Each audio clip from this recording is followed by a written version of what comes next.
बघा हे टायर जेव्हा खोलतो आपण तर एक काळजी घ्यावी लागते. कधी पंक्चरच्या दुकानात, अगदी आनंदाने फायर ब्रिगेडमध्ये पहिल्यांदाच कधी अग्निशमन केंद्रावर, तर कधी चक्क वीट भट्टीवर या विद्यार्थ्यांची शाळा भरते.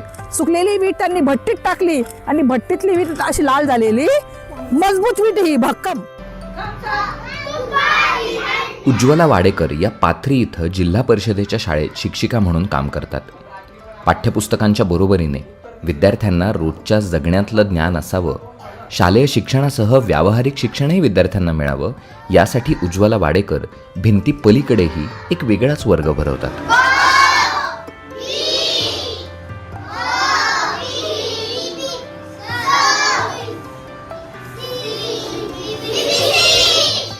आपण म्हणतो की डोळ्यांतून 80% शिक्षण होतं आणि बाकी इतर ज्ञानेंद्रियातून बाकी टक्के शिक्षण होतं. मी प्रत्येक गोष्ट मुलांना अनुभवातून देते, कृतीतून देते. अनुभवातून केलेलं, हातांनी हाताळलेलं आणि डोळ्यांनी निहाळलेलं माणूस मुलं कधी विसरत नसतं.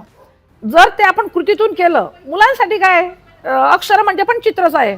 क नावाचा जो वळण आहे ते मुलांसाठी एक चित्रच आहे. तर ह्या सगळ्यांचं कोऑर्डिनेशन मी साधते, समन्वय साधते कृतीचा, चित्रांचा आणि उच्चाराचा. 89,26,31,509. भिंती पलीकडची शाळा या उपक्रमात विद्यार्थी प्रत्येक गोष्ट अनुभवातून शिकतात. त्यांना वेगवेगळ्या व्यवसायांची ओळख व्हावी म्हणून शिक्षिका त्यांना त्या ठिकाणी घेऊन जातात आणि मुलं ती कामं प्रत्यक्ष होताना पाहतात.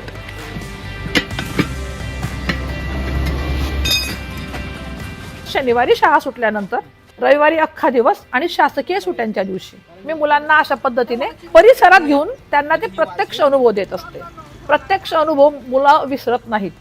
बॉबिन भरतात बघा, बॉबिन काय होतंय उज्ज्वला हे आता याला लेस लावते आपण. या सर्व उपक्रमामुळे विद्यार्थ्यांमध्ये अनेक बदल झालेत. शाळा फक्त एका बंदिस्त जागेत न भरता भिंती पलीकडे गेल्यामुळे मुलामुलींना या उपक्रमाची गोडी लागली आहे. मी कधी पंचर कसं काढतं ते नाही पाहिलं होतं, पण आज काकांनी आम्हाला पंचर काढणं शिकवलं.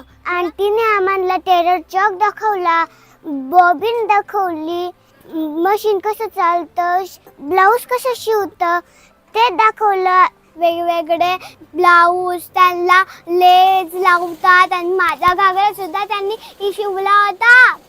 1995 साली शिक्षिका म्हणून रुजू झालेल्या उज्ज्वला वाडेकर 31 वर्षांच्या सेवेनंतरही प्रत्येक दिवस हा नोकरीचा पहिलाच दिवस असल्याचं स्वतःला सांगतात आणि तेवढ्याच उत्साहाने काम करतात.